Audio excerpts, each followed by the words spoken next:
Et le débat fait croiser nos conduits dans nos banques au téléphone, autrement dit dans nos banques mobiles. Les consommateurs en maîtrisent-ils tous les contours? Ainsi s'interroge Peggy Ludovic Dagba. Et l'invité, c'est bien Robin Akrombessi. Bonjour à vous, Peggy. Bonjour à vous, Loris Prédidavant, chers amis téléspectateurs et auditeurs, bonjour. La question, pourquoi, en tout cas, est-ce que les consommateurs maîtrisent tous les contours de la banque par téléphone? La question parce que ça commence véritablement par monter la grogne dans ce secteur où il y a plein de consommateurs qui se font gruger et qui n'arrivent pas à rentrer comme cela se doit dans leurs fonds, les fonds envoyés à eux via les mobiles, notamment de par le monde. Et on ne sait pas comment résoudre les contentieux qui naissent ainsi. Est-ce qu'il y a également des contours juridiques pour, et bien sûr, cette activité qui s'est invitée dans le quotidien des Béninois depuis quelque temps, en tout cas pour, et bien sûr, clarifier tout ceci, comprendre le concept et savoir comment régler un peu ces problèmes. Nous avons un connaisseur du secteur, quelqu'un qui se donne pour le mal, qui se donne comme objectif de vraiment tenter d'aider à résoudre les problèmes de ce secteur. J'ai nommé Robin Akrombessi, il est le président du Conseil national des associations de consommateurs. Bonjour Monsieur Robin Akrombessi. Bonjour Monsieur Peggy Ludovic Dagba. Merci d'être avec nous. Dites-nous, à l'avènement du transfert d'argent par les mobiles, tout le monde pensait que c'était franchement la solution à tous les problèmes. Malheureusement, la grogne commence véritablement à monter.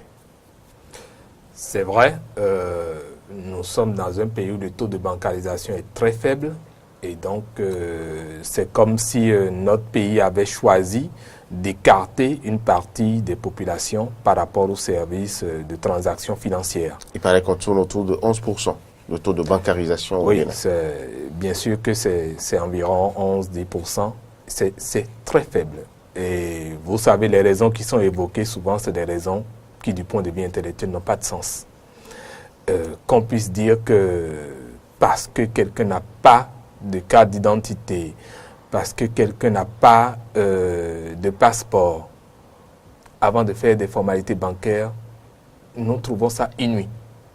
Pour la simple raison que toute personne au Bénin, en principe, devrait avoir un acte de naissance. Ce n'est pas le cas, c'est vrai. Et là, il faudrait bien que notre État en réponde un jour, parce que c'est inconcevable que nous soyons dans un pays pour lequel l'État ne puisse pas s'assurer que chaque citoyen qui naît puisse avoir sa carte d'identité. Il y a beaucoup d'initiatives qui sont prises par le gouvernement pour régler le problème. Peut-être qu'on n'en est pas encore arrivé à bout. C'est en voie de solution. Oui, de toutes ces initiatives, vous avez vu la crédit apportée, on a connu le RAVEC. Aujourd'hui, les audiences foraines, on parle de RAVIP aujourd'hui. On parle de RAVIP. Bon, nous après la LEPI. Après la LEPI, nous espérons bien que ce problème sera résolu. Et donc, nous estimons qu'aujourd'hui, si on veut offrir une carte bancaire à tout Béninois, il suffit simplement de lui dire d'apporter les preuves, d'apporter sa photo d'identité, ou à défaut, on peut prendre sa photo d'identité sur les lieux, d'apporter les preuves de son nom, que des gens puissent témoigner, et que la photo de la personne soit avec son identité, et qu'il y ait un code que la personne ait. Donc, ça, nous estimons que c'est déjà assez simple qu'on fasse une petite carte bancaire pour l'individu qui vient faire ces transactions. Avant d'aller plus loin, je ne sais pas si vous le savez, il y a une grosse banque de la place qui a fait des cartes bancaires à ses clients, mais qui ne les reconnaît plus aujourd'hui. Là, c'est grave. C'est inouï. C'est grave. Chaque fois qu'on me dit qu'il faut forcément la pièce d'identité nationale, quand bien même je suis porteur de cette carte, je tombe des nues. Effectivement, je me rappelle. Je vois de quelle banque vous parlez. Et donc, c'est complètement incompréhensible qu'aujourd'hui, les populations ne soient contraintes que d'utiliser le mobile money. Parce que quand on parle de services de façon globale pour le consommateur, il y a le droit qu'on appelle le droit au choix. C'est-à-dire, vous devez avoir un certain nombre d'offres sur le terrain qui vous permettent de faire des choix et qui vous permettent, en cas de difficulté avec un des services, de pouvoir aller opérer avec l'autre. Donc, le service de mobile money est très utile, il est assez pratique, mais il aurait pu être juste une alternative pas devenir un service ultime que les gens devraient utiliser. Puisque, quand vous prenez le service en lui-même, à la date d'aujourd'hui, la réglementation n'est pas complète sur le mobile money. Ça, quand vous allez solliciter, par exemple, de contracter des services de mobile money, vous ne signerez aucun contrat. Et ça, c'est inadmissible. C'est inadmissible et la loi 2007... Il y a de petites formalités à remplir quand même. Oui, mais un contrat doit vous lier. Un contrat doit préciser, par exemple, qui est-ce qui vous fournit le service. Est-ce que c'est l'opérateur de téléphonie mobile? Est-ce que c'est la banque qui est derrière? Et quelle est cette banque? Et quelle est cette banque? Parce que si un problème se pose aujourd'hui, l'opérateur pourra vous dire non, ce n'est pas moi directement, c'est la banque, puisque effectivement, c'est les banques qui sont les opératrices de ce service-là. Et dans ce même secteur, vous imaginez qu'il y a 2 régulateurs. Ça, beaucoup de gens ne le savent pas. Puisque c'est les banques qui opèrent et que l'opérateur de téléphonie mobile est juste simplement une plateforme technologique qui est offerte pour le service, ils se partagent les bénéfices, la banque et l'opérateur. Donc, puisqu'il y a les opérateurs de téléphonie mobile, l'ARCEP est obligé d'intervenir pour les questions de technologie en tant que régulateur. Mais puisque c'est les banques qui sont derrière, la BCAO intervient comme co-régulateur. Est-ce qu'il existe, comment dire, Une frontière qui démarque clairement. Une plateforme qui organise la collaboration entre les 2 opérateurs? Non, jusqu'à aujourd'hui, non. Il nous arrive de faire des séances tripartites où les banques sont là, les opérateurs sont là, les consommateurs sont là. Et je pourrais dire à 5, puisque la BCA ou les 2 régulateurs aussi sont là. Mais le vrai problème, c'est qu'à la date d'aujourd'hui, s'il n'y a pas de contrat, c'est inconcevable de la part de la BCAO. C'est inconcevable aussi de la part de l'ARCEP, qu'il n'y ait pas de contrat qui lie. C'est parce que simplement la réglementation n'est pas encore assez outillée, assez documentée. Deuxièmement, quand vous prenez ces structures, allez vers la structure, vous constatez qu'il n'y a aucune sécurité, aucune mesure de sécurité. Or, ça fait des transactions. Vous imaginez qu'aujourd'hui, ce secteur fait 200 milliards de transactions financières. Wow. Le mobile money. Par mois? 200 milliards par an. Donc, ça veut dire que c'est à prendre très au sérieux. Et je dis, c'est regrettable de constater que les agences de mobile money sont moins sécurisées encore que la cabane d'un cambiste. Aucun agent de sécurité. Quel est le risque? Mais le risque, c'est qu'aujourd'hui, je vous ai dit 200 milliards de transactions financières. Oui. Des gens peuvent venir dans une agence avec 5 millions. Des gens peuvent venir avec 10 millions. Des gens peuvent venir retirer 1 million, 500 000. Et plusieurs fois dans la journée. Et dès que ces mouvements deviennent réguliers, mais ça donne matière à ceux que vous connaissez.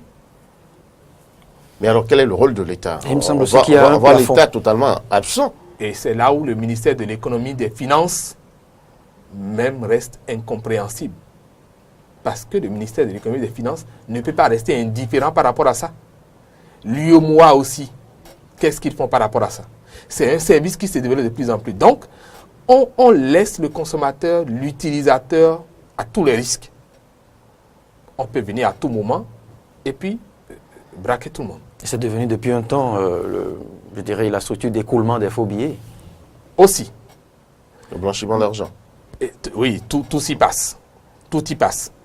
Mais il y a un autre phénomène qui est devenu aussi dangereux. Oui, mais avant d'aller sur ce phénomène, comment pourrait-on solutionner ce problème si crucial dont vous parlez? Parce qu'on ne peut quand même pas laisser ces structures à volo, à l'air libre, sans vraiment aucune garantie, sans aucun encadrement. Mais nous sommes Vous l'avez dit, vous l'avez dit, des gens peuvent venir avec des millions ou venir chercher des millions. Oui. Et il suffit de les attendre au coin de la rue et puis rapidement... non, même à l'intérieur, ça s'est déjà passé. Même à l'intérieur. On n'a pas besoin de les attendre au coin de la rue. À l'intérieur, on vient les chercher. Puisque vous n'avez qu'à peine 1 ou 2 dames ou un monsieur qui sont là pour servir. Et puis, le gars, il vient, il vous tient tous en respect. Et puis, il se sert, il est parti. Apparemment, on ne se rend pas compte non, pas du tout. risque énorme. Pas du tout. Et nous sommes en train de travailler en sorte pour que l'ARCEP ait le deuxième régulateur, la BCEAO, puisse finalement adopter une réglementation claire avec des contrats. Parce que, imaginez par exemple que la personne soit toujours à l'intérieur de la structure et qu'on vienne de déposséder. Qui va répondre? Est-ce que c'est lui ou est-ce que c'est le fournisseur de services, l'agence de Mobile Money? Une question de responsabilité. Avant la transaction?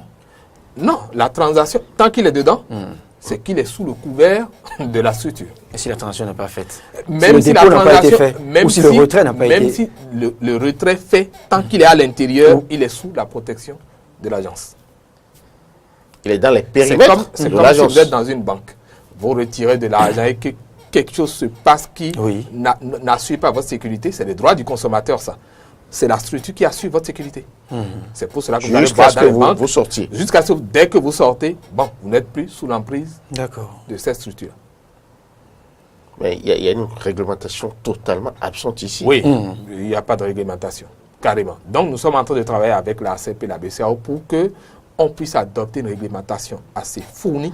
Est-ce qu'ils en ont conscience? Voilà. Vous parlez. Ce n'est pas qu'ils n'en ont pas conscience, c'est simplement que en Afrique, malheureusement, nous faisons souvent de la procrastination. Demain, on fera.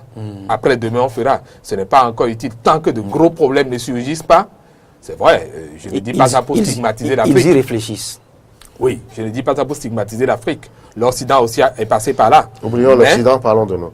Oui, Parce mais que nous ne devons plus... C'est un péril permanent pour nous. Oui, nous ne devons plus accuser autant de retard dans la façon de faire les choses. C'est pas bien. Parce qu'avec le temps de retard que nous avons déjà par rapport au reste de la planète, on devrait être un peu plus speed. Et je dis aujourd'hui vivement que dans cette démarche que nous avons entreprise, que ces structures, ces régulateurs puissent prendre au sérieux. Et sinon, nous n'hésiterons pas à tirer à boulet rouge tout le temps sur la BCEAO, sur toutes les instances qui sont concernées. Parce que c'est une question de responsabilité de vie des consommateurs. Maintenant, l'État lui-même, dans tout son ensemble, devrait se sentir concerné. Il y a le ministère du Commerce, qui par exemple, vous savez, c'est le ministère du Commerce en principe, qui régit tout ce qui concerne le droit du consommateur. S'il doit avoir un contrat entre fournisseurs et bénéficiaires et clients, c'est le ministère du Commerce qui est en charge et qui donc devrait suffisamment s'occuper de cette question. Et il y a le ministère de la Justice aussi, parce qu'il se pose des cas.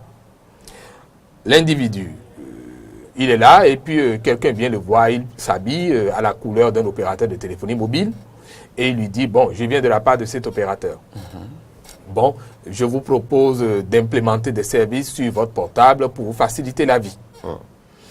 Mais comme on rencontre chaque jour dans la rue. Lorsque le simple citoyen voit ça, il se dit, parfois ils sont en nombre. Et il se dit, bon, ça veut dire que c'est vraiment l'opérateur qui a envoyé quelqu'un. Bon, ça s'explique. Maintenant, on lui dit ça et puis on lui fait faire des formalités.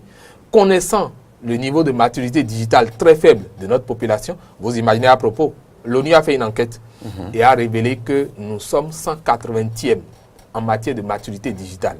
Ça veut dire que quand on prend les consommateurs, les Béninois dans leur ensemble, utilisation des outils de technologie, c'est récent. Et l'enquête a pris en compte quelle couche de la société?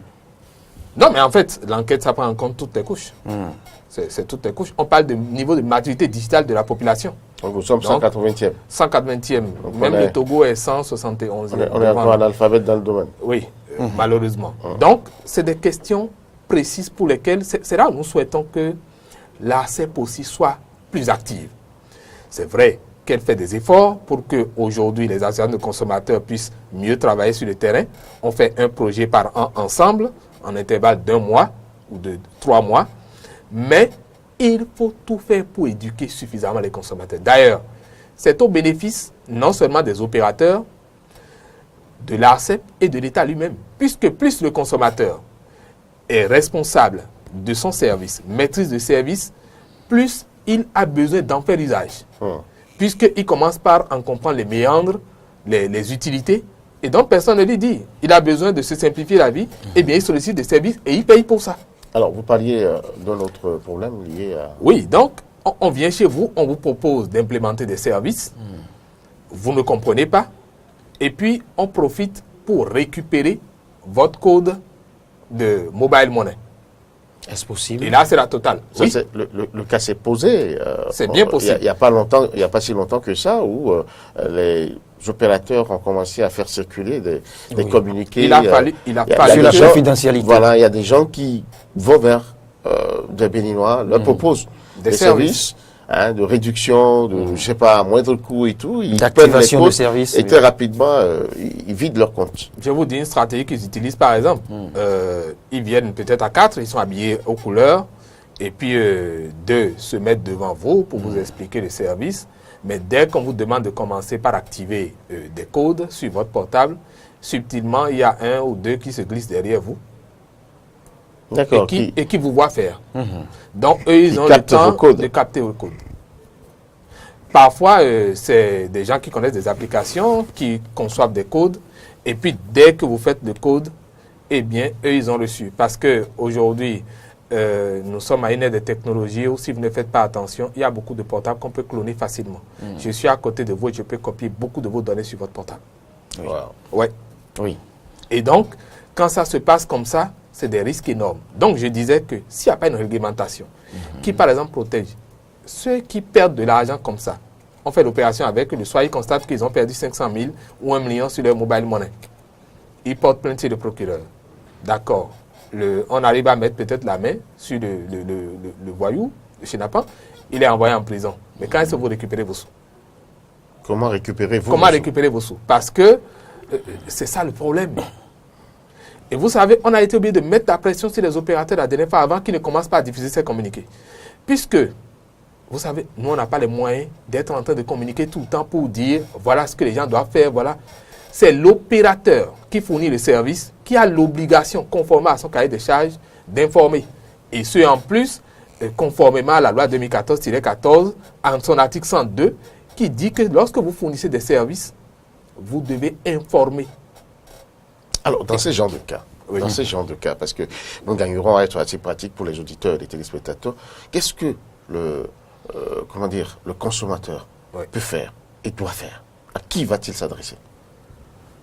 Bon, la première chose pour un consommateur lorsqu'il est confronté à une difficulté avec un opérateur de téléphonie mobile, si dans ce le cas-là, par exemple, du mobile money. il découvre que son compte a été vidé ou qu'on a pris une partie de ses Oui, avoirs. le premier réflexe qu'il doit avoir, c'est peut-être de nous informer en tant qu'association de consommateurs à travers notre call center.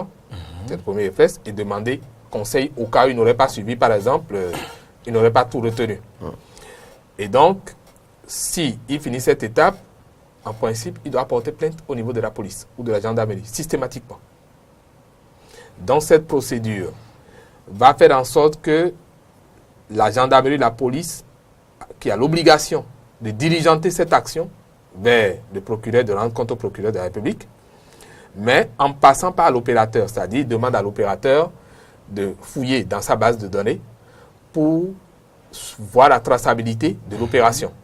Donc, celui sur le compte duquel les sous ont été, on devrait pouvoir l'identifier. Et ça, c'est une affaire de quelques minutes. Secondes. Quelques minutes. Parce que Ça suffit s'ils il y a intègrent leur une base de données. données. On sait en même temps qui c'est. Donc, Si tout c'est la marche bien. diligence. Oui, si tout marche bien. Mais généralement, Si tout marche connexion il y bien. a.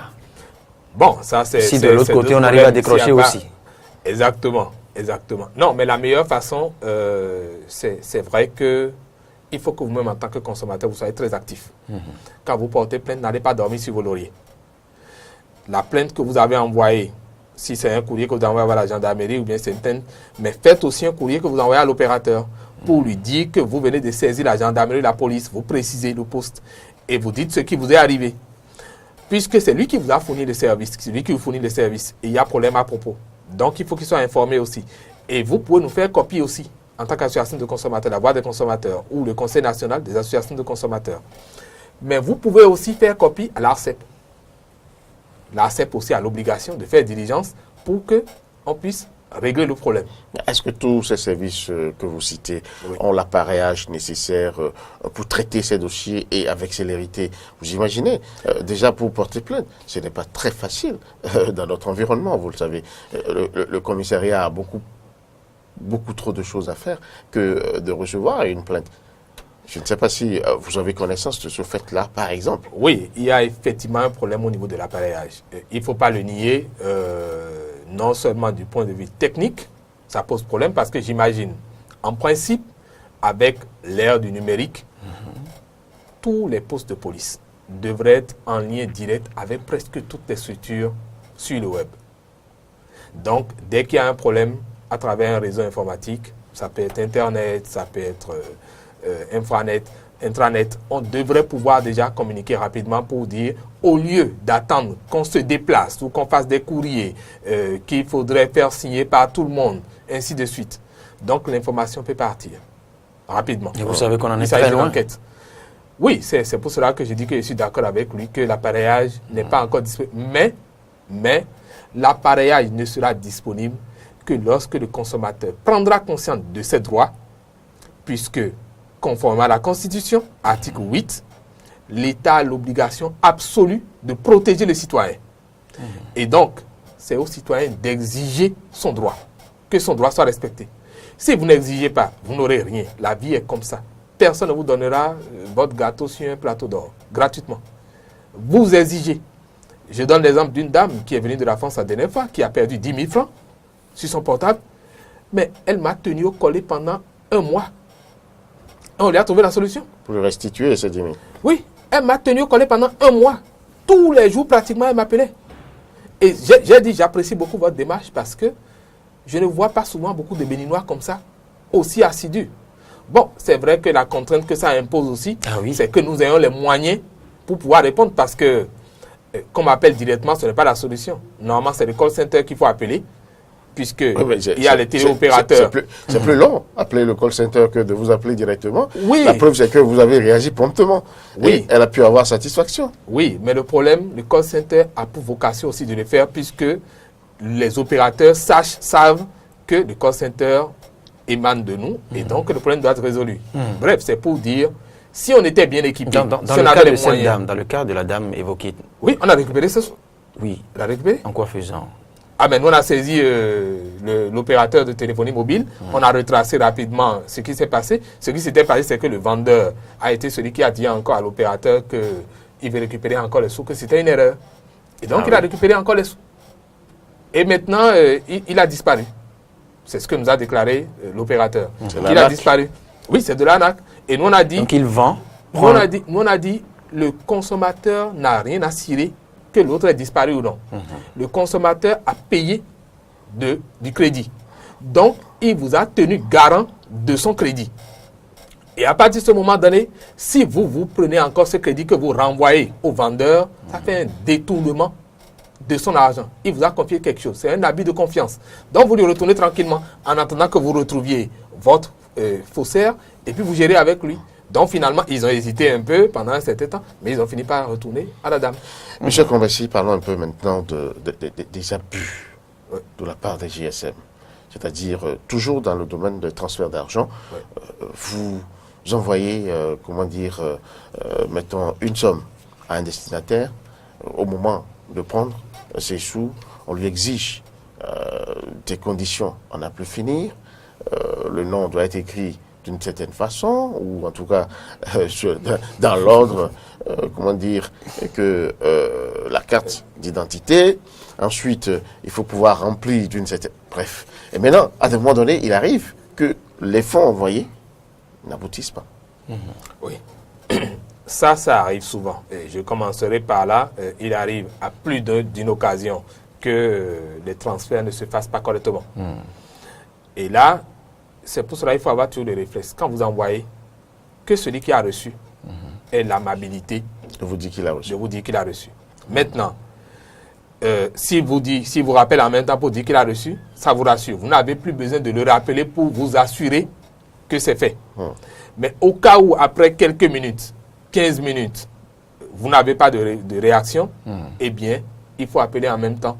Maintenant, l'autre chose, lorsque vous allez dans une agence de mobile money, exigez toujours un reçu. C'est la seule preuve. Il y en a presque jamais. Il y en a jamais? Moi, presque jamais. Moi, je réclame toujours. Parce que les gens ne réclament pas. Les gens ne réclament pas parce qu'en cas de difficulté, vous allez présenter quoi? On nous tend souvent un cahier où on émarge... Ben, c'est leur cahier. C'est leur cahier à eux. Ce n'est pas la preuve juridique de ce que vous avez fait une opération là-bas. Si ce cahier disparaissait. Donc, c'est vous, votre preuve à vous qui est importante. Et vous n'en avez jamais eu le reçu? Moi, vous en avez j'ai jamais toujours réclamé. Et vous en avez eu? Mais attendez, ne pas me donner, mais c'est ne pas faire l'opération, ne plus rien faire. Ah oui? Et c'est ça le réflexe que tout le monde doit avoir. Vous ne me donnez pas mon reçu, vous ne ferez plus rien. Puisque je connais bien la loi, et je connais mes prérogatives, je connais mes droits. La loi dit que vous ne pouvez faire aucune transaction sans qu'il y ait un reçu ou une facture. C'est obligatoire.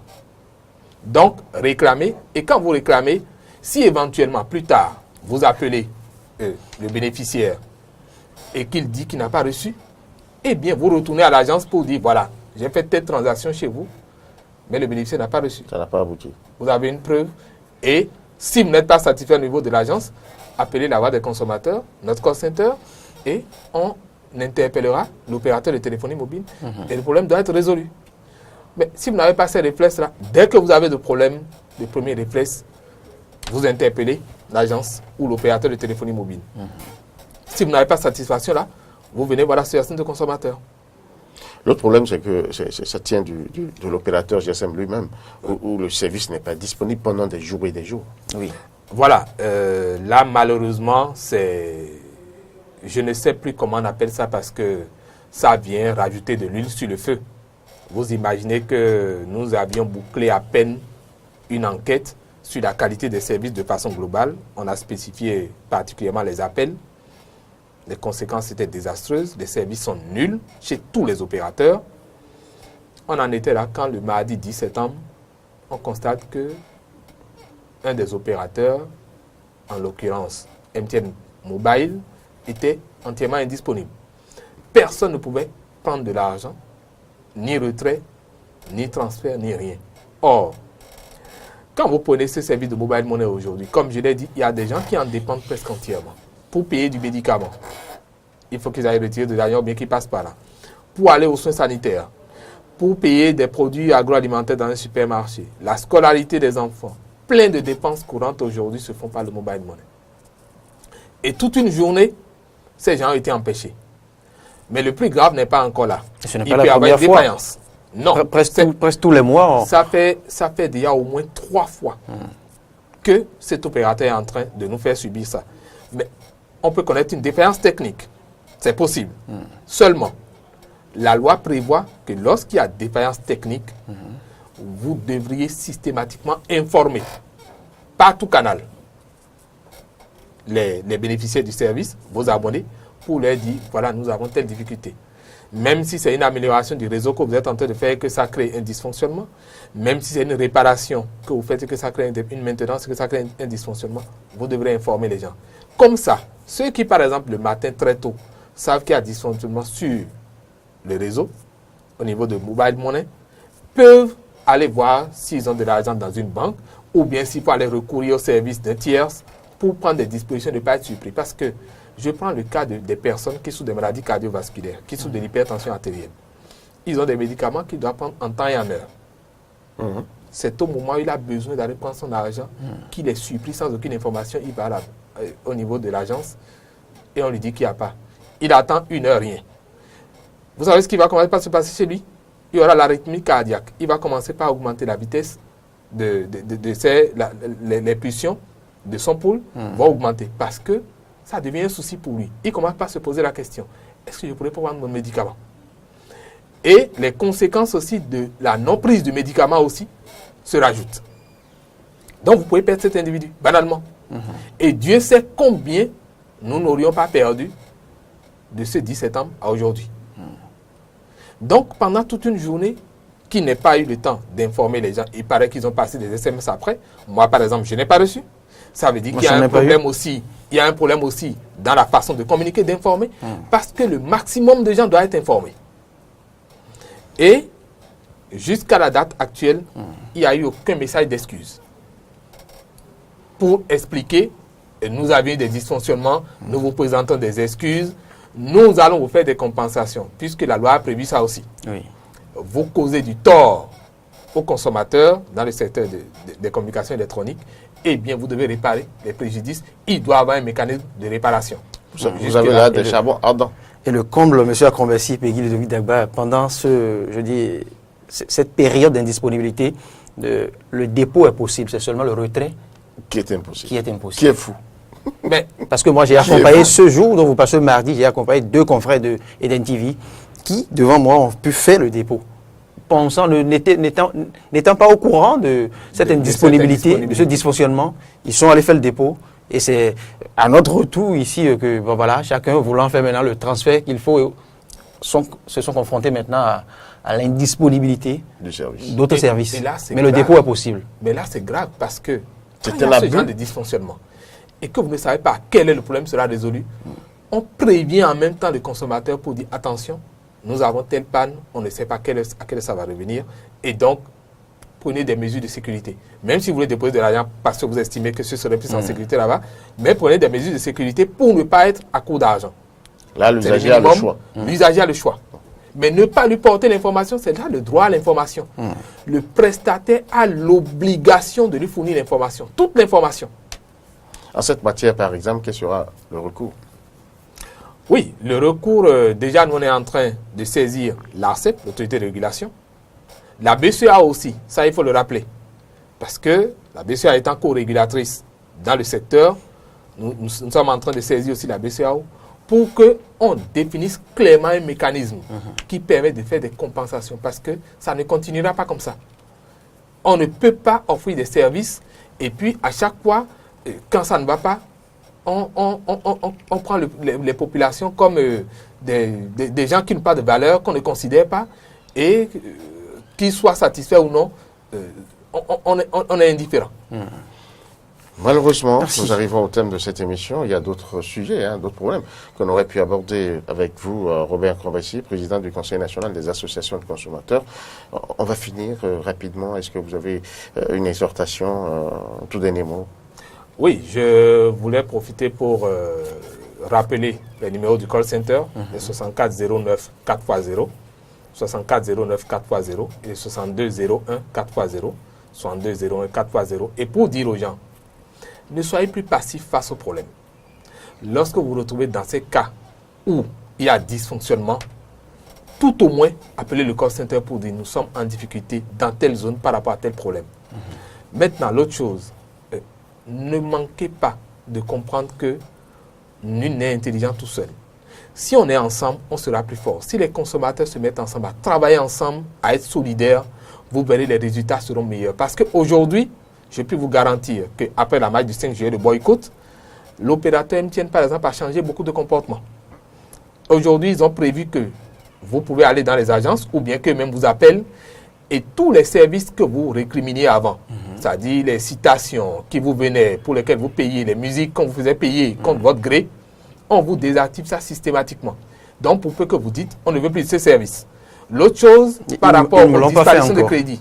Non, réclamez. Merci. Non, réclamez. Merci, Par rapport monsieur aux disparitions Crombassi. de crédit aussi, ils ont installé un mécanisme de compensation automatique. Très bien. Même avec un dédommagement jusqu'à 50%. Ça Super veut bien. dire que c'est à nous d'aller réclamer. Si vous restez tranquillement chez vous, vous n'aurez rien. Si vous n'êtes pas satisfait chez eux, portez plainte chez nous. Et puis, Merci on va à vous. accompagner. Vous avez de gros chantiers, monsieur Robert Crombassi, puisque c'est encore vous qui allez faire ce suivi pour savoir si réellement tout ce qui est mis en place pour donner, en tout cas, satisfaction aux populations, aux consommateurs est respecté. En tout cas, d'autres questions restent encore en suspens. C'est tellement que le mois prochain ou à d'autres occasions, nous allons revenir avec vous sur ces sujets qui sont quand même importants dans le quotidien des Béninois. Merci de nous avoir suivis.